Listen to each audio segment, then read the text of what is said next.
วัสดีทุกคนสวัสดีพบกับมิสเตอร์แบงค์พันเนาะวันนี้เรามาแก้มือใหม่เนาะเมื่อวานนี้บั้งไฟผิดพลาดสูตรผิดพลาดเนาะวันนี้เรามาแก้มือใหม่เนาะเอาละสบายหน่อยหนึง เป็นไข้เป็นหวัดเป็นไหนเนาะว่ากันยังมาเห็ดเอากระเจ้าเนาะเพราะว่าเขาไม่ยอมแพ้เนาะเดี๋ยวเพิ่งกระเจ้าเห็ดขาดมาเนาะหัวกระเจ้าเห็ดหรือว่าซื้อมาหมดเนาะแต่ว่าตอนนี้เขาก็หลังต่ำเนาะเห็ดใหม่โอ้นี่มันทานไม่ยังก่อนเจ็บ ไม่ยิ้ว ทานไม่เยี่ยวอ่ะ ได้ต่ำเลย เห็ดเองเลยเนี่ยเมื่อเช้านี้เจียมตื่นขึ้นมาแต่เช้าเพราะว่าเจ็บใจเลยเมื่อคืนนี้ เจ็บใจก็เลยตื่นครับ เจ็บใจยังสู้บุตื่นแล้วมันหาวแต่เศร้าเดี๋ยวต้มกันบุตกแตกเจ้าเอาขึ้นเครื่องเนี่ยออกเพื่อนนะทำหน่อยเลยตีเลยเด้อคือว่าห่วยโอเคกูก็ขึ้นเครื่องกูไปแล้วกู เลยตีคือสำเนียงหวานเขา กูจักเนาะบ้านกูน่ะออกไปเลยตีไปเลยแล้วกูกันเลย เลยตี เขาบอกว่ามาหับคอยตีกับบริบอกอีกครั้งเนี่ยเขาพร้อมแล้วโอเคพร้อมเนี่ยเจอกัน โอ้แต่กำลังต่ำเนาะ บอกมันนี่จะสูตรได้แหละเบิร์ดเลยกัน สูตรนี้เป็น ตัวนี้เก็บไว้คู่กับมือ สูตรนี้เป็นสูตรร้อยเลยมั้ยบ่ 100ต้ม100 อ๋อโอเค ไป ครับ อย่าไปมาได้ เดี๋ยวไปเบิ่งกันนะว่าบังไฟ แต่ว่าตัวเมื่อคืนนี้ที่มันแห้งมันก็ขึ้นได้ที่ใส่แล้วบังไฟตัวของมาเดี๋ยวของไอ้แฮวเอามาจูดที่ไอ้แฮวบ้างนะโอ้ไอ้แฮวถ่ายคลิปอยู่เนาะโอ้ทำไรจะมาเห็ดบังไฟวะจะมาเห็ดอ่ะเจ้าเคยเห็ดปะมวนอ๋อเราเก็บแขวเขาก็เป็นไข่กันเนาะเขาก็ยังมวนเนาะเป็นไข่เปี้ยโอ้ย ลองช่องเล่น แก้มไข่โอ้ แต่แม่ แก้มไหนวะไข่เลยนะแก้มจะฟังนี่ แม่ ไข่ ช่องเล่นบาดเดียวเลยมัน โอ้มันร้อนเลยจะดึงเอาอ่ะ ฮะ จะดึงเอาอ่ะ ว้าวเลย เราทำอะไรเก็บแขวเนาะมีแต่คนไม่สบายนะช่วงนี้อากาศเปลี่ยนดุฝนกระตกเดี๋ยวเราไปเบิ่งจังหน่อยเนาะว่า ถ้าเจอนั่ง ที่เป็นยังไงต่อเนาะเพราะว่ากำลังต่ำมือโอ้จีเอกวอลกลับมาแล้วบนท้ายนะจะใส่โอ้จีเอกวอลกลับมาแล้ว งอนไปเลย จีเอกวอลกับบังไฟกับบังขึ้นแล้วจะใส่บังไฟเจ้าเลยบังไฟเจ้าเลย เรือมาแล้วลืม อ้าว กูชาวไปปรุงไว้ด่าห้องบอกแถว จูดขึ้นเลย เอาคิว ขึ้นแล้วได คิวไม่ได้มาเลยคิวมันเลิกแล้ว บังไฟของไอ้ใหญ่ไอ้ยังตัวมือเมื่อวานนี้ก็ยังขึ้นเลย ขึ้นวะ มันแห้งละ แสดงว่าเมื่อวานมือว่าแห้ง อันนี้ยังบ่แห้ง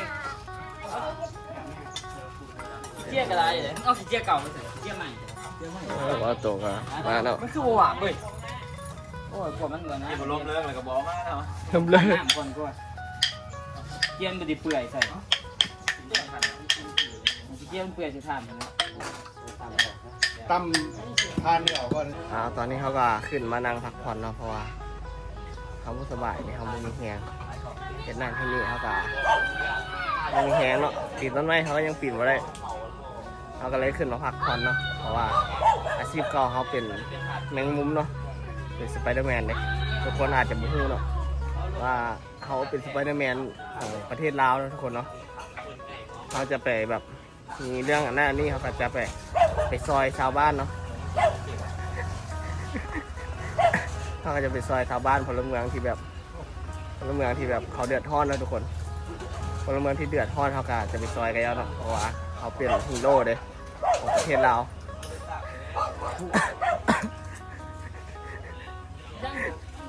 โอ้เลย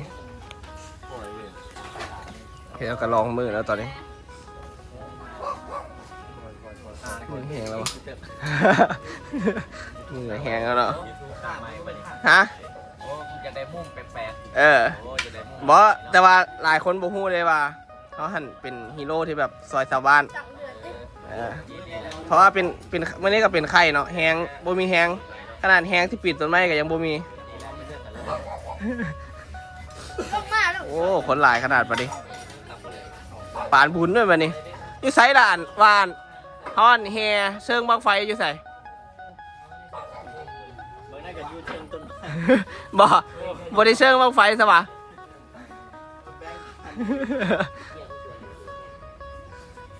นี่เนาะโอ้คนก็หลายละบาทนี่เดี๋ยวเขาขอตัวไปเฮ็ดภารกิจซอยชาวเมืองเขาก่อนเนาะคนละเมืองเขากำลังเดือดร้อนเนาะต้องการความช่วยเหลือเขาก็จะไปช่วยเหลือทุกคนไปไหมเดี๋ยวไปเจอกันได้ไหมโอ้ ต่อ ไอ้บิ๊กว่าตัวนี้ บิ๊ก เอาได้เอ้าเกมก็เอา กูเก่าทีนี่ ไม่สุดเกมเนาะ เกม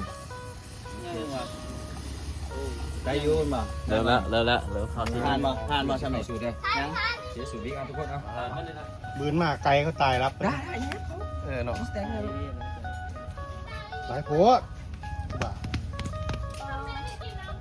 ทีมจะได้หันมา นะวางเนื้อตาแตก มอยมาจากพ่นซิมเลยโอ้สวรรค์พ่นซิมครับรับจูด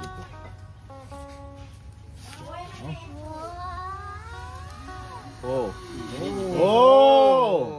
โอ้ยบิ๊ก เฮีย มันมาเจมยังช้าอยู่ผ่านอีกเรื่องนึง พี่ดึก ขึ้นได้เลยนี่ ขึ้นยังไม่บอกเลย ก็มากับขวดขึ้น จะบ่เฮ็ดได้ว่ามื้อนี้ เฮ็ดแต่ว่าเจ็บมืออยู่จ้ะ สุดแฮโอ้ ก็จูจอ คำนวณเลยคำนวณบังสองบังเลยตามเลยดิทำเจ้าขึ้นยังไงก็ขึ้น เดี๋ยวใช้บ้างกับขวดหนึ่งเลยมีย่างกับที่ เอาใส่คำนวณเราบ่ คำนวณไหม จุดบัง2บังกันเลย บ้างกับขวดอยู่ขึ้นหนึ่งก่อนเถอะ อ๋อขึ้นไปไหนครับ แล้วมีบังไฟไหมวะหลัก เดี๋ยว ก่อน ใช้ นะ บ้าง ทุกคน หม้อคนเลย เอาหลักก่อนโอเคเดี๋ยวเขาที่เอาไปหลักให้หลักก่อนเนาะมีบังไฟแล้วเด้บัดนี้ เฮ็ดบ่ นี่เจ้าของไม้เนาะเขาจะหลักเอา ที่ร้าน เห็นแล้ว กำตัวนะ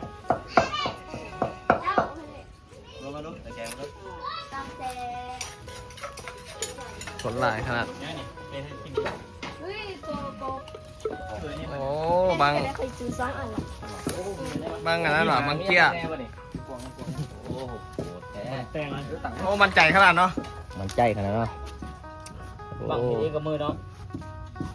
เตรียมตบมือเลยกับโหเด้อว้าจะกล้องมาดิ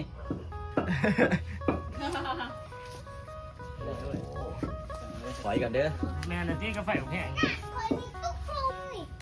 เลยครับแล้วครับ เฮียเฮีย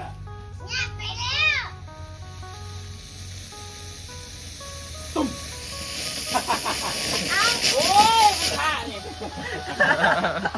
ตกก้อนมันต้องขึ้นดี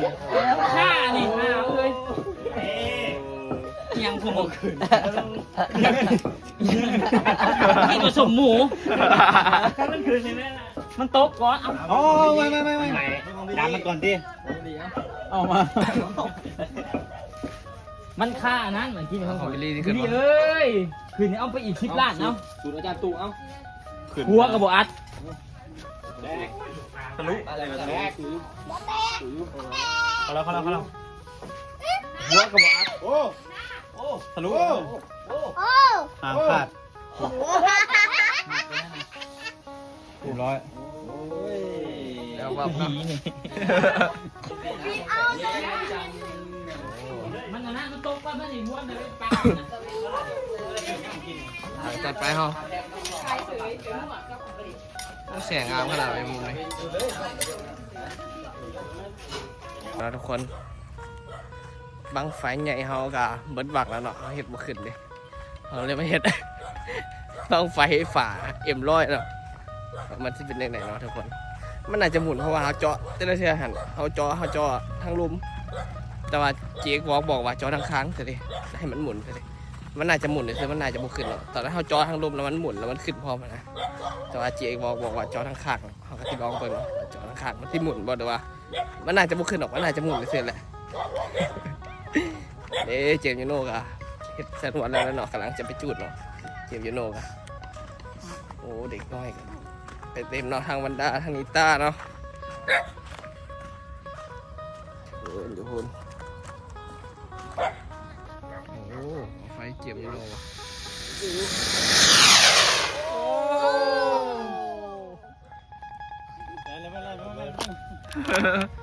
โอ้ขึ้นเสียแม่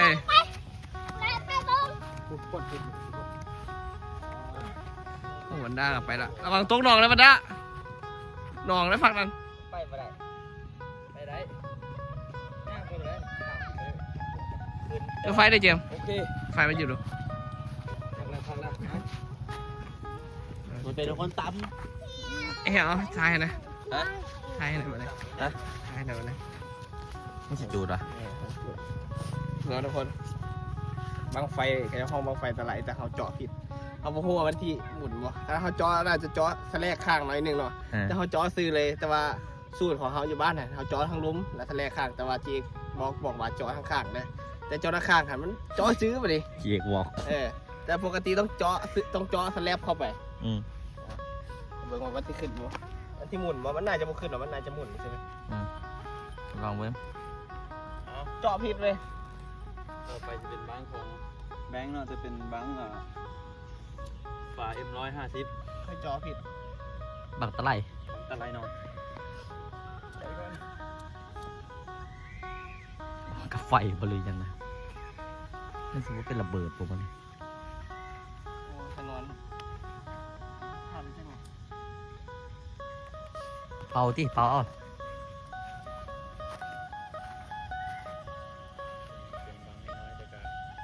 เป่าอ่ะเป่า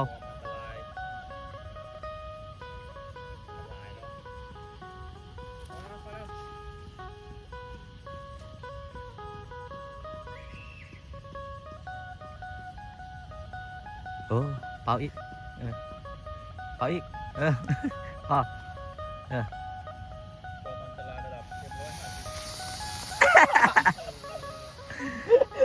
มีแต่พวกมันเป็นตาแบบไป โอ้แต่แล้ว ทีไฟมาคืน โอ้จอผิดได้เมื่อกี้ไหมจอผิดสิเด้อเอาไหมโอ้ทางนี้กับยังบ่ทันยอมแพ้ทางนี้กับเห็นบ่ขึ้นกับบ่ยอมแพ้เนาะโอ้ไอ้เหี้ยเห็นอีกบ่ยอมแพ้เนาะ เนี่ยครับเนี่ยตาหมดเลยเนี่ยนี่เนี่ย มันจอมา ให้ยอมแพ้จนที่ว่า บกขึ้นชิ้นนอนบรับเดี๋ยวเหมือน จนกว่าที่ขึ้น ขึ้น เนาะ แน่นอนนี่ ขอไอ้กลมเนาะขอไอ้กลมนี่คืออยู่ขอไอ้กลมนะ โอ้ตีจนเจ็บมือ บ้านนี้เล่าอันนี้ แล้วไปจูดกันเนื้อ ขอไอ้กลมนี่คืออยู่ อาได้ค่อยตี แล้วไม่ให้ยอมแพ้เนาะเฮ็ดต่อ ยังเราเคยตีเอง ทำไงยังเห็นต่อแล้วทำมันได้กับริมน้ำมันนะครับมันได้เลย ต้องตีประมาณ100 บาท ใช่ไหม ขึ้นเลย โอ้สีหูแล้วเนาะเมื่อก่อนครบมือเนาะ โอ้เดี่ยวว่ะ เอาที่ท่าบังตอดจุดได้ใช่ไหมเขาที่ขึ้นมาเนาะของไอ้เฮานี่ของกูเจ้าว่าเจ้าขึ้นวะของเจ้า ขึ้น ขึ้นยัง ฮะ ขึ้นวะ ขึ้น โอ้มั่นใจน้อยเหรอ มั่นใจ 100% โอ้ไอ้เฮาเนี่ยมั่นใจวะเฮามั่นใจเด็ดตี้ฝีมือตัวเองเลย บุกรกบป่านนี้ยังบ่เป็นบ่ คุ เก่ ณ ง น่ะ ยัง ก่อนเฉพาะเห็ดบังไฟโดยเฉพาะ เป็น ลย พ็อปซื่อๆอุปกรณ์ เป็นพ่อไปซื้อเอาไปถ่ายมึงตอนจุดเอาเนาะว่าของใครที่ขึ้น easy bro เอานี่บ้างของบ้างของไอเฮลเดอร์เป็นหลักฐานเด้อคลิปนี้เป็นหลักฐาน จูด เลย เด้อโอ้เป็นอันพิธีมัน ไปครั้งที่สอง เอาแทกเด้อ เป็นพิธีวัดเนาะโอเคโอ้จะไปนั่น เป็นราคา ให้ลม500ฟาเรนไฮต์ วัดโลก เจ็ดองศาเจ็ดองศา ลำบังไฟเนาะลำบังไฟเนาะ โอ้บางนี้ขึ้นได้บางนี้ เฮ็ดกูเฮ็ดขาวๆสิ ผู้ใดให้ขนอนอยู่บางนี้ บ่ได้ขาดวังยังเนาะ ผู้ใดให้ขนอนบางนี้ กูเก็บขนวนมา เอาเลย จำนวนบ่ใส่หลายดิบ่ใส่จำนวนหลายโอ้ยต่อไปก็สิจูเขาจะกลับอันนั้นแหละโอ้โหเอา ไม่เห็ดมึงเนี่ย พอเก็บแถวน่ะ เอามึงเบิ่งกับไฟมึงเนี่ยหาจนจูดฮอดต้นหั่นน่ะมึงก็พรมาตีพรกับไฟ คือผมมีขี่เจียสั่งเห็น เอาบางเอกมาซะ มาแล้วมันไม่ เอาไหม เอาบางเอกมา ให้กระดาษเฮ็ดขนวนเฮ็ดบ่เป็นเฮ็ดแต่จูดเลย มึงเจาะหูหน่อยพูดเบื่อหน่อยไประเบิดทูมันบอกว่าจะเอาขี่กอกยาซุปใช่ไหม ยิ่งยาโอ้ คิดแต่ปี มีเพื่อนคนในกบที่แน่คือตี มันบ่หอนนั่นดอก บังกูบักใหญ่ยังก็ผูก อันนั้นบักใหญ่อันนั้นอันนี้บังเท่านี้ก่อยหนึง นี่จะไป ทำเป็นเบงใหญ่กว่า พูดกันหน่อยพูด เดี๋ยวไปจะจุกด แบงนี่จังไดแบงได้บ่นี่ ไหนคำนวณเขาน่ะ เดี๋ยว หมือคอยชิบหาย เนาะคลิปเฮาสิจบไปพร้อมกับบังไฟวังนี้ เราจะขึ้นมาเนาะ กล่องทุกคนกล่อง จริงถูกเนาะ จบเลยสิเปิด เขาแล้วบางสุดท้ายเนาะเมื่อคืนเขากับทีมือเลยเนาะ ดับแค่แรงแง่ง แล้ววับเนาะ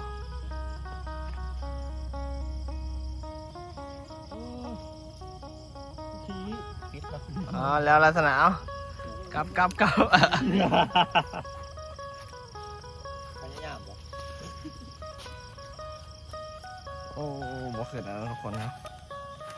กลับไปบอลตั้งหลักเข้าใหม่ก่อนเอาแล้วทุกคนหลังจากขี่จุดอย่างเดียวไปแล้วเขาก็กลับมาเฮือนแล้วเนาะเราก็สบายเนาะเขาก็จะกินยาแล้วก็นอนพักผ่อนเนาะก็มีพวกไอ้กบแล้วก็ไอ้อาดีไอ้โตเจ๋งกูดนั่งดินอยู่นอกแล้วก็สักลายเนาะเขาก็สบายเขากินยาเขาก็ที่นอนพักผ่อนด้วยทุกคนอย่าลืมกดไลค์กดแชร์กดติดตามด้วยทุกคนไปก่อนบ๊ายบาย